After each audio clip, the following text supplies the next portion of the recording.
예, 오늘 말씀은 시편 57편 1절에서 11절. 다윗의 믹담시, 인도자를 따라 알다스헷에 맞춘 노래. 다윗이 사울을 피하여 굴에 있던 때에 하나님이여 내게 은혜를 베푸소서, 내게 은혜를 베푸소서. 내 영혼이 주께 피하되 주의 날개 그늘 아래에서 이 재앙들이 지나가기까지 피하리이다.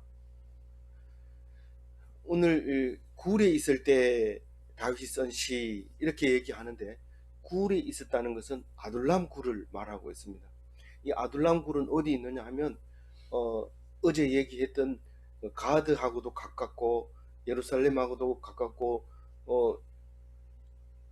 그 술하고도 가깝고 또 거기 가까운 그 몇 킬로 안 됩니다. 그러니까 우리가 어렸을 때 자랄 때 동네가 이 동네 있고 저 동네 있고 강 건너가면 동네 있고 산 넘어가면 동네 있고 시내 쪽에 동네가 있고 이렇게 있듯이 걸어서 다닐 수 있는 동네들이 다 주변에 모여 있죠.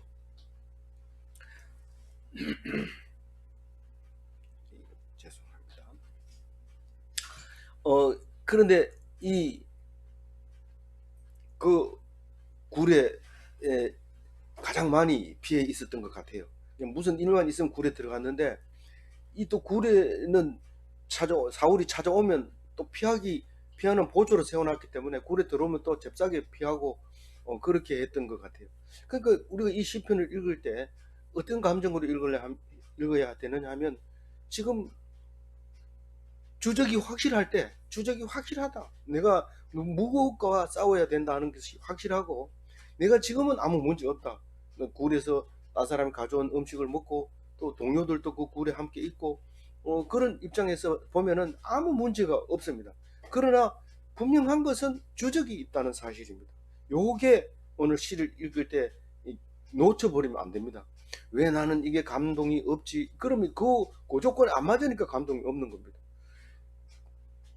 우리가 주적을 놓쳐버렸을 때는 어떤 현상이 일어나냐면 할 일이 엄청 많아져요. 장가 가야 되죠. 소사 와야 되죠. 밭을 갈아야 되죠. 논 사야 되죠. 그렇게 많으면서도 굉장히 그 중심이 없어서 흔들립니다. 그러나 우리가 어떤 딱 일이 이 주적이 하나 있을 때는 전념을 다해서 그 주적을 향해서 있을 때는 자기도 모르게 하나님 앞에 잡힌 자 돼서 성장을 하는데, 우리가 북한이 있으니까 성장을 잘하죠. 우리가 북한이 없으면 북한처럼 됩니다. 그럼 북한은 주적이 있는데도 왜 잘 안 되고 우리는 주적이 있으니 잘 됩니까? 그건 하나님이 없어서 그래요. 하나님이 있으면 하나님이 있고 주적이 확실하면 반드시 하나님이 도와주십니다. 그래서 우리가 주적을 있어야 돼요, 없어야 돼요? 주적이 있어야 돼. 그거를 모르면 엉뚱한 짓을 하다가 그만 망해버릴 수가 있어요.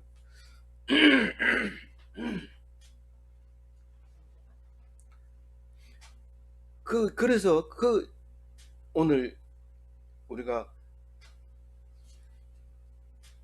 주적이 뭔지를 알아야 되는데, 마음이 편하고 아무 할 일 없고 평안하면은 하나님 시편이 안 나옵니다. 시편 읽어봐야 이게 느낌이 안 오죠. 그럴 때 기도해야 되죠. 우리가 주적이 뭔지, 이래 있다가 우리에게 당할 일이 어떤 것이 있을지 그거를 기도하면서 하면 이 시편이 읽어지는데 신기하죠.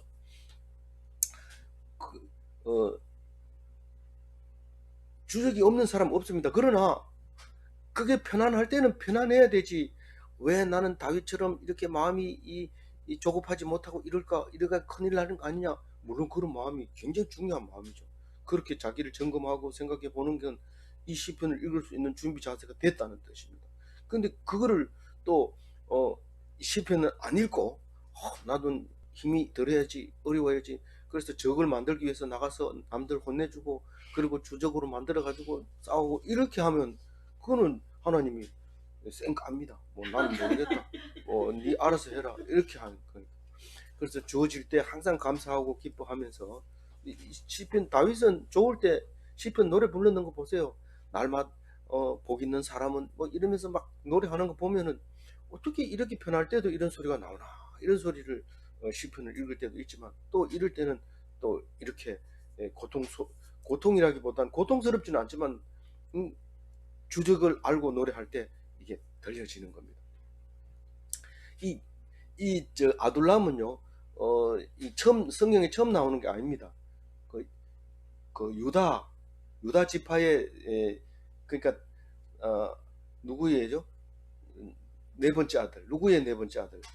유다가 야곱의, 이스라엘의 네 번째 아들이 유다인데, 그게 그, 그 마누라는 죽고 맏아들도 죽고 둘째 아들도 죽고, 그 며느리가 하나 남았는데 셋째 아들을 내가 자라기 전에 자라거든 내가 네 줄게 이러고 며느리 다말을 친정으로 보내놓고 아들 그 하나 제일 막내 데리고 둘이 살다가, 그때 뭐 아직 나이가 젊었어요 유다가. 그래가지고 딥나에 있는 딥나에 그 양치는 데를 갔는데, 거기에 아둘람 친구가 하나 있었어요. 아둘람에 사는 친구가 있었는데, 그 친구가 참 너 혼자 있으니까 외롭지 그러니까, 그렇다 그럼 저 시내 나가봐라. 나가봤더니 뭐 이게 몸 파는 사람이 있는 거예요. 이 중동 지방에는 전부 머리를 뒤잡 쓰고 있기 때문에 눈만 이렇게 보여주고 안 보여주니까, 그래 그날 저녁에 들어가서 자고, 돈도 없는 게 와냐 이러니까는 자기 도장하고 이렇게 지팡이하고 뭐 줬단 말이에요. 주고 내가 양 줄 테니까 이거 도로 내놔야 된다 이러니까 알았다고 가라고 이랬는데, 그 이튿날에 이 유다가 다마 아둘람 있는 친구 보고, 야 이거 하고 도장하고 이거 가지고 막대기하고 가져가가지고 내 저기 얌수 새끼를 주면서 막대기하고 도장 찾아와라 이러니까 알았다. 아둘람 친구 참 멋쟁이죠. 누가 그런 친구 합니까? 내 같으면 혼내줬을 거예요. 근데 그걸 들고 양을 둘러매고 염소를 둘러매고 가서 이제 동네에 가서 어디요? 딥나에서 쭉 이렇게 찾아봤어요. 찾아보고, 우리는 그 동네 그런 사람 없다. 여기 무슨 이 동네를 그렇게 생각하고 그러냐고. 당장 가라 이러. 할 수 없이 와가지고 염소 주면서 나 못 찾겠다. 그런 게 없다. 나중에 봤더니 이 다말이 며느리가 쌍둥이를 베가지고 있는 거예요. 그게 이게 예수님의 조상이 돼버린 거예요. 그 쌍둥이 중에 그 나중에 나온 게 그만 예수님의 조상이 돼버린 거예요. 그게 아둘람이 우리는 쉽게 굴 이러니까 무시하지 마세요. 이게 예수님 탄생하는데 지극히 일조를 하신, 일조로 한 굴이에요. 이게 굴이 아니라 지명이에요. 그래서 이, 이, 이 누굽니까? 다윗이 유다의 몇 번째 후손입니까? 따져봐야 되는데 잊어버렸어요. 그럼 오래된 후손이죠.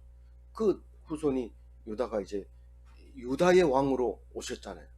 다윗이 왕으로 오셨는데 내 후손으로 다시 유다의 왕을 보내겠다. 누구예요? 예수님이 오시잖아요. 그래 이제 그 다윗이 이상하게도 그 아둘람 굴에 탁 숨어가지고 다윗이 사울이 오나 안 오나 하고 탁 불꽃 같은 눈으로 보고 다른 친구 보고 나가서 보쳐서 입도 받고 그래가지고 1경, 2경, 3경 그런 교대 시간을 바꿔가지고 항상 보초 서면서, 그리고 자기는 들앉아가지고 시를 읊었는데 오늘 이렇게 얘기를 하고 있는 거죠. 자, 맨 처음에 뭐라고요? 내 영혼이 주께 피합니다. 아니, 은혜를 베푸소서. 몇 번 얘기를 해요? 2번 얘기를. 틈만 나면 이렇게 노래해요. 틈만 나면. 우리는 틈만 나면 뭐요? 틈만 나면 뭐 맛있는 거 없나? 이렇게 생각하는데, 틈만 나면 노래하는 게 다윗입니다. 틈만 나면 노래. 은혜를 베푸소서. 이거 뭐 어떻는데? 나 지금 주적에게 쪼개고 있잖아요. 전쟁하는 도중에도요, 막 승승장구하고 전쟁에 막 상대방을 이기고 이러면은 엉뚱한 짓을 하는데, 그 전쟁에 나간 그 자기의 부하의 마누라를 또 범하고 이런 일을 생기잖아요. 근데 그게 하나님이 그걸 이용하시잖아요. 그래서 우리는 하나님 앞에서는 꼼짝 못합니다. 그러나 하여튼 일이 조용해지고 일이 없으면 죄를 범한다는 사실을 꼭 기억해야 돼요. 그래서 다윗은 틈만 나면 노래를 했던 거죠. 영혼이 주께 피합니다. 지금 쫓기고 있다는 거죠. 주의 날개 그늘 아래 피합니다. 언제까지? 재앙이 지나갈 때 피합니다. 다 예수님이 오셔가지고 이 말을요, 이 시편 57편 1절의 말을 이와 같이 얘기합니다. 마태복음에도 얘기하고 누가복음에도 얘기하는데, 마태복음에는 23장 37절 같이 얘기하고 누가복음에는 13장 34절처럼 얘기하는데, 우리 한번 읽어봅시다. 예루살렘아 예루살렘아, 선지자들을 죽이고 네게 파송된 자들을 돌로 치는 자여, 암탉이 제 새끼를 날개 아래 모음같이 내가 너희를 모르고 하늘이 몇 번이나 그러나 원하지 아니하였도다. 이렇게 그 예수님이 우리들을 보고 야단치는 거죠. 무슨 말이냐면, 이 생각을 못했을 텐데, 예수님이 성경을 잘 읽어요, 안 읽어요? 잘 읽어요. 날마다 읽어요. 그 아버지가 목수일을 할 때 얼마나 속이 탔는지 몰라요. 뭐라 하라고 일 시키면 성경 들고 앉아있고, 그래가지고 아버지 죽자마자 바로 세례받고, 심령이 가난한 자는 복이 있나니, 이리 남들은 감히 말도 못하는 말을 탁 할 때 깜짝깜짝 놀래가지고 제자들이 막 모여들잖아요. 그래서 주의 날개 아래 그늘로 탁 피한다는 말은 뭡니까? 병아리가 그 음이닭이 암탉이 우 이러면 쫙 모여듭니다. 그 아무도 모르게 본능적으로 그게 모여들죠. 그럼 솔개가 쫙 내려가다가 병아리 봤는데 어디 갔지? 이랬는데 이따만한 닭이 탁 있으니까 치지도 못하고 바로 샥 날아 올라가죠. 그러면 그것을 보고 있는 우리들이 마음이 참 편해요. 참 편해. 그 역시 저 병아리는 아무리 놔둬도 저 어미닭이 있는 한 안전하다. 그리고 딱 방, 그러니까 내버려 두는 거죠. 그러면 어디 가도 닭이 먼저 수리를 알아채고 독수리가 오면은 날개를 착 펴서 소리 지르면 쫙 모여듭니다. 그런데 예수님이 아무리 얘기를 해도 안 돌아오는 거예요. 이스라엘 백성이. 왜 안 돌아올까요? 시시하게 생각하니까. 네가 뭔데? 목수의 아들이 제사장이 따라갈 리가 있어요? 바리새인들이 거기 따라가겠어요? 누가 그걸로 따라가겠어요? 기껏해야 고기 잡는 어부나 또 뭐요, 세리나, 인간 취급 못하는 세리나, 또 누가요, 장녀나 이런 사람이나 따라가지 누가 거기 따라가겠어요? 어떤 사람은 별 볼 없는 사람이 자기를 선생님이라고 부르니까 자기가 한 말을 다 들어줄 줄 아는데 자기 말을 안 듣고 뭐 유튜브에 나온 말을 그대로 하면은, 그거 유튜브에 뭐 그러더라, 내가 그 전에 얘기했잖아, 왜 내 말 안 들어? 이런데 안 듣습니다. 왜냐하면 별 볼 일 없으니까요.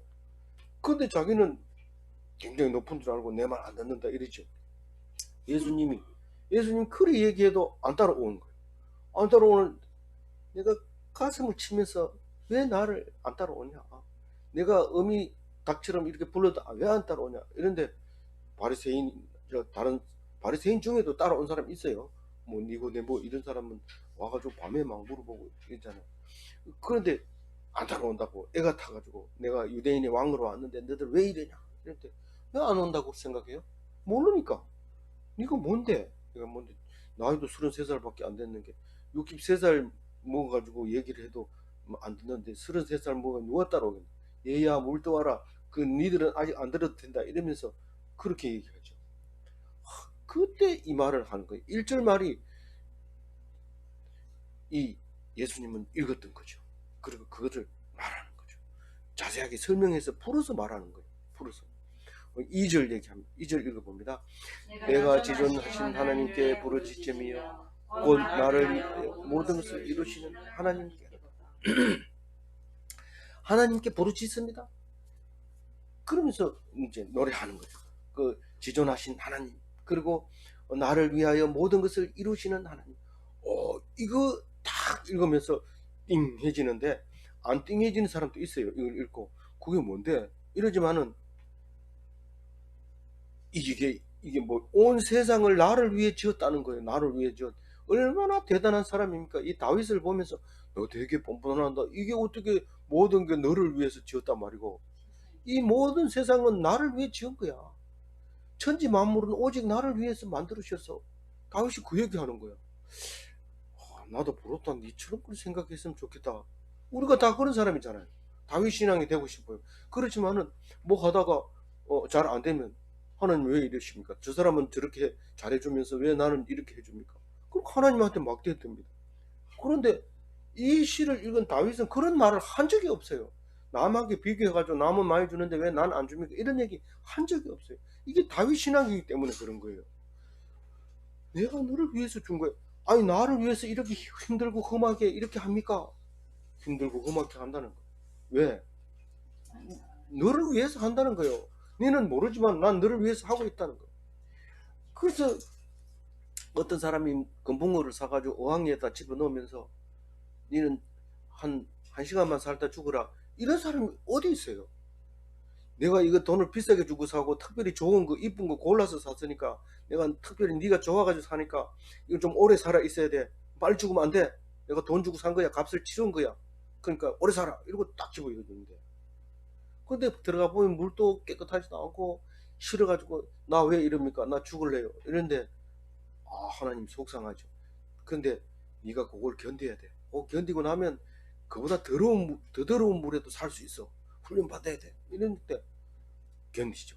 견뎌가지고 나중에는 맑은 물, 더러운 물 와도 이기고 맑은 물 넣어주면 더 좋아하고. 그래서 하나님께 찬양하고 까불고 막 이럴 때 주인이 맑은 물 자꾸 넣어주고 싶었죠.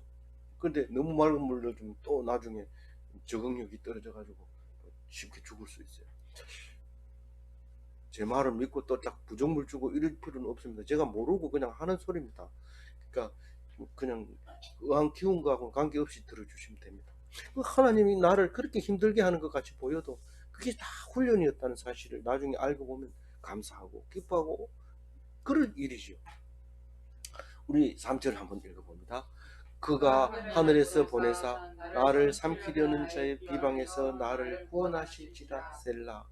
하나님이 그의 인자와 진리를 보내시리. 지금 아둘람 굴에 있으면 계속 사울이 사람을 보냅니다. 걔가 지금 들어갔나 나갔나. 들어갔으면 그 입구를 막을 수 있겠나 없겠나. 계속 사람을 보내서 정탐을 합니다. 근데 다윗을 도와줄 사람은 없습니다. 그 안에 있는 청년들 몇 명만 그 굴에 더 많이 있으면 이 굴에 들어있지도 못해요. 몇 명이니까 그 들어앉아 있는 거지. 그래서 있을 때 하나님의 도움은 어디서 올까? 하늘에서 온다는 거예요. 하늘에서 누가 올까요? 성경은 예수님이 오기 전에는 하늘에서 하나님의 사자가 오고 하나님의 성령이 내리고 그러잖아요. 그런데 보내주는데 하나님의 사자를 보내주시는 거예요. 하늘에서 보내주는 거예요. 그러니까 그 2차 대전 때 낙하산 타고 떨어지는 거나 마찬가지잖아요. 하늘에서 바로 내려오니까 막을 수가 없어요. 이 대포도 멀리 있기 때문에 하늘에 쏘아야 그 낙하산 떨어지는 거 점 같은 거 맞추지를 못합니다. 그래서 하늘에서 내려오면 아무도 못 막고 다윗을 도와줄 수 있는 그런 귀한 능력이 하나님께 있었던 거죠. 그래서 뭐라고 합니까? 나를 삼키려는 자 비방에서 나를 구원하실 자. 나를 목숨을 앗아갈 수는 없습니다. 사람이 어떻게 나를 어떻게 할 수 없어서 죽이지는 못하지만 그 비방에서 나를 구원해 준다. 이렇게 하면서 정말 맞을까? 그리고 셀라 이럽니다. 그래서 하늘만 쳐다보고 있는 거죠. 셀라 그리고 쳐다보고. 그래서 셀라가 우리에게는 그 말씀을 더 진하게, 더 값비싸게, 빛나게 이렇게 해주는 단어입니다. 그냥 실적 넘어가면 안 됩니다. 그리고 생각해 보니까 인자와 진리를 주신다 하는 마음이 탁 생깁니다. 어떻게? 낙하산 타고 우리에게 인자와 진리를 주시는데 그 인자가 우리 잘 아는 헤세드잖아요. 헤세드. 하나님이 우리에게 주시고 우리는 그것을 닮아서 딴 사람에게 베풀 수 있는 게 인자잖아요. 그게 진리를 주신다. 이 진리가 너희를 자유케 하리라. 예수님이 진리고 하나님이 진리고 성경이 진리고 말씀이 진리고 성령이 우리에게 주시는 그 진리의 말씀 그거를 주신다는 거. 내려 보내주신다는 거. 근데 뭐 다윗이 요만 조그만한 성경책을 주머니에 넣어가지고 수시로 읽고 이럴까요? 그동안 성경을 두루마리를 안식일마다 읽었던 그것이 이 사람에게 굉장히 도움이 됩니다. 평소에는 안 읽더라도 안식일에는 꼭 읽어야 되죠. 가기 싫어도 가야 돼요. 안식일날 다른 데 가봐야 음식도 안 팔고 뭐 도와주는 서비스 하는 사람도 없고 이렇기 때문에 갈 수 있는 곳은 그 해당 교회밖에 없어요. 그거 가면 나도 서비스 해줄 수 있고 서비스 받을 수도 있고 그렇죠. 그래서 이제 예배를 갖다가 영어로는 서비스라고 그래요. 안식 주일날 당신은 서비스를 했습니까? 그 예배 드렸습니까? 그 말이거든요. 그 뭐를 합니까? 나는 찬양으로 서비스하고 봉사로 서비스하고 예배 드리는 자로서 서비스하고 헌금으로 서비스하고 그럽니다. 그게 예배예요. 4절 읽어봅니다. 내 영혼이 사자들 가운데서 살며 내가 볼사르는 자 중에서 그 사람의 아들 중이라. 그들의 이는 창과 화살이요 그들의 혀는 날카로운 칼이로다. 하늘에서 보내는 게 뭐냐? 하나님의 사자다, 천사다 이러니까 4절 읽을 때 사자들 가운데 이 사자인가 천사인가 이랬는데 이게 그 사자가 아니고 라이온을 얘기하는 거예요. 영혼이 이 사자 굴에 있다는 거예요. 내가 지금 아둘람 굴에 있지만 사자들이 둥글하는 사자 굴에 내가 누워 있다는 거예요. 누워 있다. 사자 굴에 누워 있다. 얼마나 불안하겠어요. 근데 예수님이 이 말을 기억하고 우리에게 얘기해 줍니다. 이 말을 기억하고 우리한테 얘기해 준다고 예수님이 이 시편을 기억하고 다윗의 후손으로 온 사람이 다윗의 말을 무시하겠습니까? 그걸 계속 읽고 외웠으니까 이 말이 자동으로 튀어나오는데 마태복음에도 얘기하고 누가복음에도 얘기하는데 마태복음에는 10장 16절 누가복음에는 10장 3절에 있는데 읽어봅니다. 갈지어다 내가 너희를 보내니 어린 양을 이리 가운데로 보낸 같다. 전도하러 보내면서 이 말을 합니다. 네가 지금 이리 가운데로 간다. 사자 굴로 내가 보낸다. 사자 어린 양 오면 얼마나 좋아하는지 모릅니다. 그게 연하고 맛있기 때문에 6개월 됐나 그렇다. 요건 내 거다 이러면서 제일 먼저 가져와서 꼭꼭 씹어 먹는데 글로 보내는 거야. 근데 사자는 아니고 일인데요. 일이나 사자나 죽는 데는 비슷해요. 그게 이 글로 가는 거예요. 예수님이 너희들을 파송하느라 이러고 안수하고 보내니까 막 신이 나가지고 우리는 가면 이제 막 사람들이 막 쓰러지고 막 안전병이 일어서고 미친 사람 막 찬양하고 막 이러니까 너무 좋을 거다 이러고 각오를 하고 또 갔는데 굶어야 되지요. 노숙해야 되죠. 뭐 아무 말도 안 들어주지요. 뭐 말하면은 돌 던지죠. 막 어이구. 그때 가만히 생각해보면 예수님이 한 말이 생각나는 거예요. 어린 양을 이리 가운데로 보낸 것 같이 보낸다. 지금 다윗은 그 사자굴에 들어가가지고 안 죽고 살 생각을 하고 있는 거예요. 사실 살 생각하면 안 되죠. 죽었다. 이러고 가만히 있어야 하나님이 사자가 물라 이러면 어딜 이렇게 하면 물다가 이거 못 먹는 건가? 그리고 놔두고 이런 거지요. 그게 결코 내가 잘나서 사자가 나를 안 물거나 이러지 않습니다. 그래서 내가 불사르는 자들 중에 누웠으니 참 어렵습니다. 어렵게 번역했지만 그냥 다른 번역에는 그냥 장작불 위에 누워 있습니다.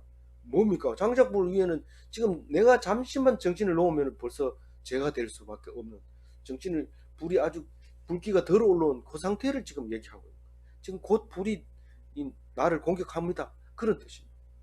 그리고 그 말을 다시 얘기하면 사람들 아들들 중에 있습니다. 이런 말을 합니다. 우리가 이거를 처음 읽으면 무슨 말인지 모르지만 우리가 앞에서 읽어봤잖아요. 시편 몇 편을 읽어봤어요? 바로 전에 읽었나요? 나 빼고는 전부 다 대적인 거예요. 그게 사람의 아들들이에요.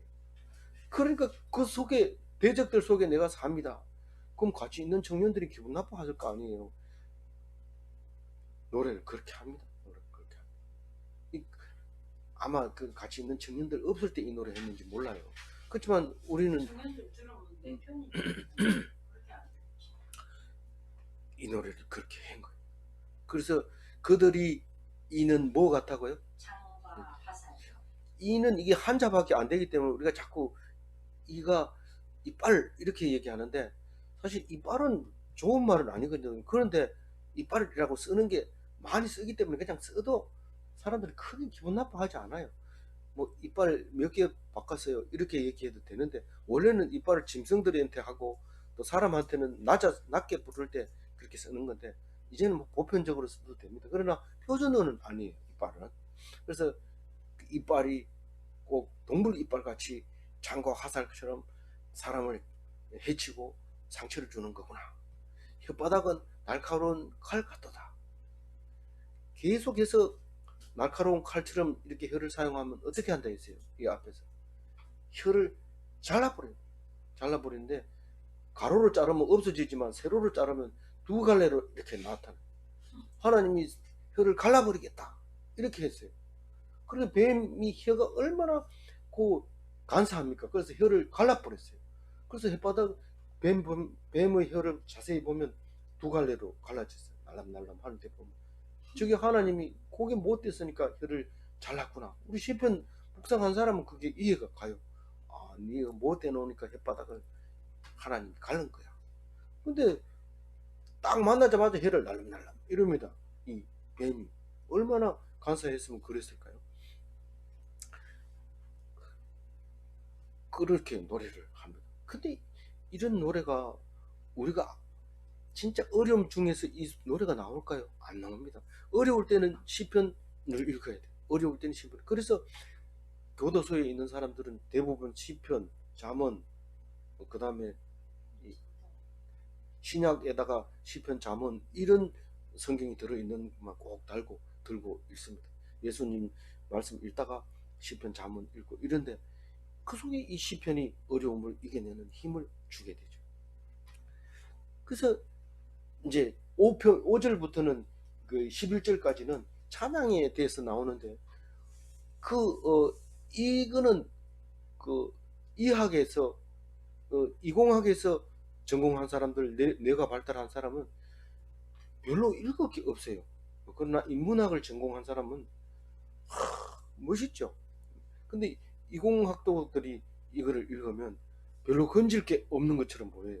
물론 뭐 없어서 없는 게 아니라 그보다는 더 인문학적으로 표현을 하고 시를 쓰고 이런 사람들이 읽으면은 훨씬 더 은혜가 되는 말이 5절부터 뒤로 쭉 가면서 있는데, 우리 뭐 지금까지는 공학 박사가 설교를 했는 거니까 그렇게 듣고, 요거는 좀 다르게 읽어보면은 더 은혜가 될 수도 있어요. 5절부터 뒤에까지 우리 한번 읽어봅니다. 5절.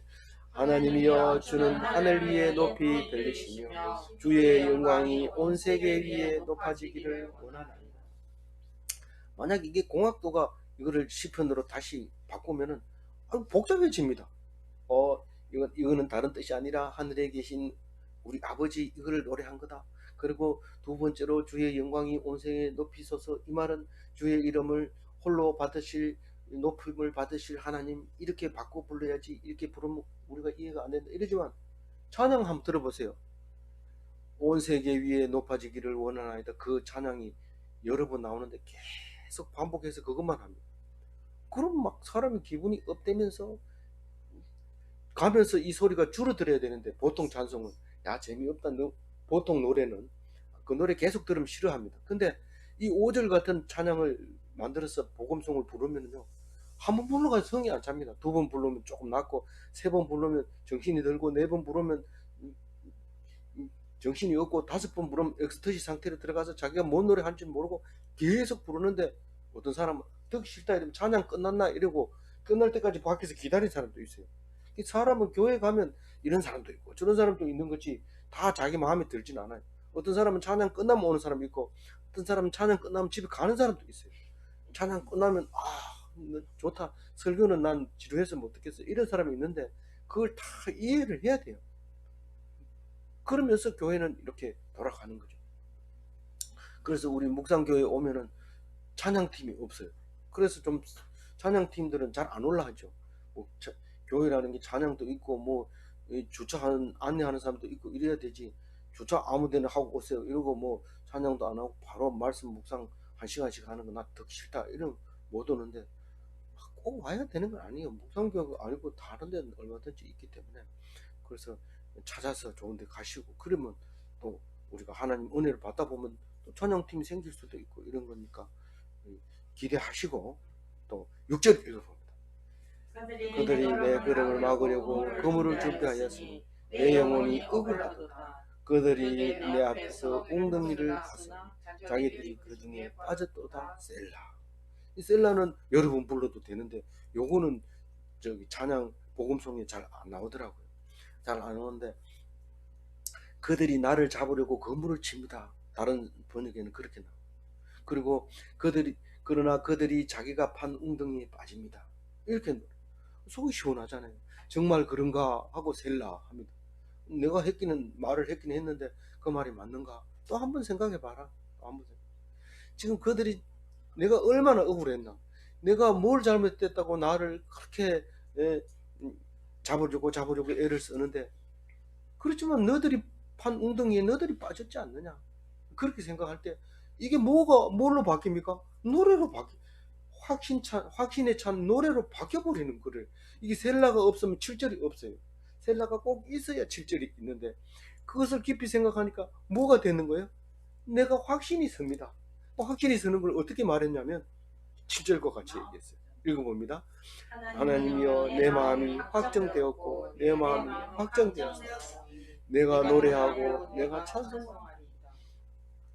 많은 사람들이 신앙을 뜨겁게 가지고 첫사랑을 감사하고 기뻐하고 내가 목숨 걸고 하나님을 떠나지 않겠습니다. 그렇지만 세월이 지나고 보면 우리는 마음이 변하고 해이해지고, 내가 왜 예수를 믿게 되었지? 언제부터 가게 됐지? 참 모르겠네.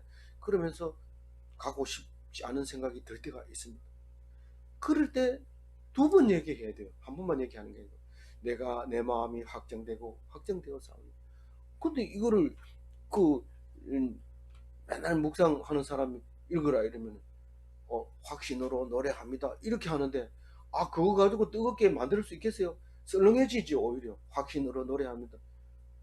그렇게 하지 말고 그냥 다윗은 이게 이 머리도 발달하고 이 머리도 이학이 발달한 사람은 이쪽으로 인문학이 안 발달해서 영어를 단어를 가르쳐주면 못 외웁니다. 근데 영어 잘하는 사람은 이학적으로 가정과 서론과 결론 딱 얘기하고 이러면은 시끄럽다고만 그거 안 한다 이럽니다. 그게 다 인정을 해줘야 되는데, 이쪽 사람은 니는 그것도 모르고 이쪽 사람은 니는 감정도 없고 그 썰렁한 놈이고 이래 보면 이게 안 되죠. 다 인정하면서 한꺼번에 사는 게 그게 성도가 서로 교통하는 것과 그거지요. 교통은 안 하고 뭐 자기 고집대로 뭐 내가 최고다, 내가 제일 잘났다 이래 버리면 안 되는 거죠. 그래서 그걸 서로 이해해야 되는데, 이 내 마음이 확정되어 싸우니 찬양 있습니까 없습니까? 복음송 이거 부르면요 5번 6번 부른데도 성이 안 차가지고 계속 부릅니다. 내 마음이 확정되고 나중에 마지막 판에 가서 막 찬양하는 사람이 보면 웁니다. 울면서 내 마음이 확정되었사오니. 이거를 찬양을 안 부르면 내 마음이 언제부터 예수를 믿게 됐지? 꼭 가야 되나? 이런 생각이 듭니다. 근데 이 찬양을 부르다 보면 벌떡 일어나가지고 힘을 얻어가지고 교회 가야지. 그리고 가고 시간 나면 수요일인데 오늘 예배하겠다 이러면서 또 가고. 이 노래를 안 부르는 사람은 오늘 일하고 힘든데 그냥 쉬자. 힘든데 쉴 때는 잔다고 해서 안 풀립니다. 하나님 말씀 듣고 찬양하고 노래 부르고 그러고 오면 힘이 뻘떡 나가지고 피곤이 싹 달아나고 또 일기 쓰고 자게 되죠. 근데 안 그러면 와가지고 푹 쓰러져 가지고 못 일어나는데 한밤중에 일어나 가지고는 그만 옆에 자는 사람도 못 자게 하고 괴롭히고 잠이 안 온다 이러면서 니는 잠이 오나 막 이러면서 막 이런데 그렇게 하는 거예요. 그래서 7절을 또 한번 읽어보면 이게 확정이라는 건 다른 게 아니고 확립이 됐다, 확신, 의심이 없다, 난 이제는 하나님 안 떠나겠습니다 이런 뜻이니까 그걸 생각하면서 읽어봅니다. 하나님이여 내 마음이 확정되었고 내 마음이 확정되었사오니 내가 노래하고 찬송하리이다. 8절 읽어봅니다. 내 영광아 깨울지어다 비파야 수고마 깨울지어다 내가 새벽을 깨우리로다. 깬다는 말이 3번 나오잖아요. 그런데 이학적으로 공학적으로 말하는 사람은 반복하는 거 싫어해요. 정의를 한번 내렸으면 뒤에 쓰지 말아야지 왜 쓰냐. 논문을 이렇게 심사하다가 앞에 한 얘기 반복해서 지워버립니다. 이렇게 쫙쫙 지워버리고 쓸데없는 얘기를 써가지고 분량을 많게 하고 페이지 수 많게 해가지고 원고료 받아내려고 그러지 이러면서 지워버립니다. 이거 필요 없는 거예요. 그래서 심지어는 극한 상황에 있는 사람은 수학이나 이런 논문은 한 페이지면 충분하다. 딱 이렇게 써가지고 쓰면은 박사 학위도 준다. 이렇게 얘기를 할 정도로 논문 심사할 때 말을 많이 한다고 해서 논리가 맞는 게 아니다. 막 이렇게 합니다. 근데 이 성경은 그게 아니고 특히 다윗의 시편 5절부터는 이게 그냥 막 그대로 읽어야 돼요. 딱히 뭐 번역하고 이러면 안 됩니다. 그래서 그대로 읽었을 때 깨어라 깨어라 깨어라 이런데 뭘 깨냐면 하나님의 영광을 깨야 되고 비파와 소금을 깨야 되고 새벽을 깨야 돼요. 영광은 뭔데요? 하나님이 기뻐하시는 그 찬양 받으시는 그거를 우리는 모르고 있었던 거예요. 그거를 노래해서 정신이 들게 해야 되고 비파와 수금은 현악기예요. 두 개 다. 뭐 가야금, 뭐 비파 말고 뭐가 있어요. 하프 이런 것들을 말하고 있는데 이게 모양이 좀 달라서 그렇지 지금은 이런 거는 없어요. 이제 뭐 현악기를 말하는 거죠. 그런 것은 영감을 주고 우리 집 영감 원래 있는데 이러지 말고 이 영감을 주고 또 새벽을 깨우리라. 이 다윗은 새벽에 도우리라 새벽에 아침을 도우리라 이렇게 말할 때 다른 사람은 다 골아떨어져 있는데 하나님께서 눈동자같이 자지 않고 새벽을 깨우는 것처럼 그렇게 노래를 했던 거죠. 구절을 읽어봅니다. 주여 내가 만민 중에 주께 감사하오니 문나라 중에서 주를 찬송하오니. 이거는 찬양이 잘 안 나오는데 복음성이 별로 없는데 그래도 내용은 이게 다 들어있어요. 만민 중에 감사하며 이거는 성도들 중에서 할렐루야 이렇게 사람 만나면 이렇게 하는 거지 이 뭐 자기 혼자 하나님 나의 하나님이라 한다 이러면서 다윗처럼 내하고 하나님하고 두 사람만 있는 거지 다른 건 다 원수인데 그리고 두 사람만 앉아가지고 기도하는 게 아니라 많은 사람 앞에서 얘기합니다. 그게 성도들이 있어야 된다. 교회에는 성도들이 있어야 교회가 되는 거지 혼자 있는 건 안 된다. 그런 말을 하고 있는 거죠. 문나라 중에 이거는 이스라엘만 있는 게 아니라 믿지 않는 사람 앞에서도 하나님을 계속 전파해야 된다는 뜻을 말하고 있는 겁니다. 그 구절 말이 간단한 것처럼 그렇지만 내가 만약에 이 시편을 잔 복음성을 쓴다 하면 구절을 갖다가 쓸 겁니다. 왜? 다른 찬양은 구절을 이용한 게 없기 때문에 그래서 써야죠. 구절 읽어보면 딱 한번 읽고 마지막이 아니고 9절 읽고 10절 넘어갑니다. 시작. 주여 내가 만민 중에 주께 감사하며 문나라 중에서 주를 찬송합니다. 10절 읽습니다. 주의 인자는 커서 하늘에 미치고 주의 진리는 궁창에 이르나이다. 그 인자와 진리 아까도 나왔죠. 이 인자와 진리는 크고 높다. 크고 높다. 우리는 기도할 때 또 묵상할 때 깊이 있게 묵상하고 아주 넓게 묵상하고 아주 높게 묵상해야 된다. 이렇게 말할 때 그게 입에 익어가지고 성경을 어떻게 묵상하라 하더라. 뭐 얘기했는데 아니 크고 높고 넓게 그렇게 묵상하라고 했잖아. 이게 시편에 나와 있으니까 우리가 생각나지 안 그러면 생각 안 납니다. 그래서 하늘 같은 하나님 인자가 크고 인자가 뭘 했죠? 헤세드라 했고 진리는 뭘 했어요? 아까 뭘 했어요? 우리는 금방 했는 것도 예수님인데 진리가 진실이라고 아까 이제 3절에 할 때 얘기했잖아요. 진실, 헤세드 이게 있어야 돼. 그건 하늘에서 주시는 거예요. 그래도 우리는 뭐 진실이 자기 속에서만 나오는 게 아니라 하나님 앞에서 주신 진리, 성경을 말하는 거죠. 예수님을 말하는 거죠. 마지막 절입니다.